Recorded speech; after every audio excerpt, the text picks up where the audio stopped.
as the Nutrition Hello, Act of the Philippines, guys. greater Nasa school kami. awareness on the importance of good nutrition. Pagod So talaga the annual ako. celebration is linked with the Nasa dito National pa kami Nutrition sa Council or ABR. Etong kasama NC, ko ang the country's kwento. highest Naguguluhan policy-making sa and coordinating Ito body pala, on guys. nutrition in coordination Nasa with national and Nandito local kami sa stakeholders. The celebration mobilizes addressing tingnan mo to. nutrition security Ito, and building may healthier baby kaming communities. So kasama. I shared already the theme.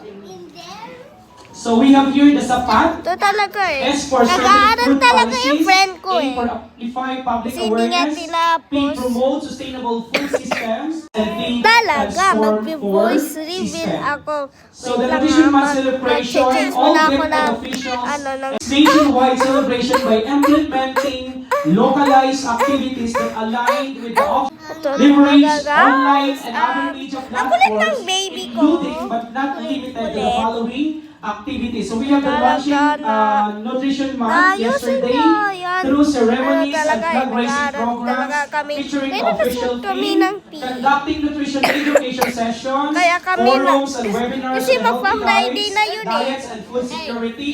Hello mga vloggers, si David na naman slogan dito. writing and essay writing contest. Activities that highlights At eto na program or naman guys, GTP. bumabalik na Organizing naman by tayo local ulit groups sa to promote Tinabaho. climate resilient, locally sourced food, hosting cooking demonstration that emphasize food safety, nutrition, and affordability. Okay, so we have here our yesterday is our Nutrition Month launching July 3, 2025. In charge is the grade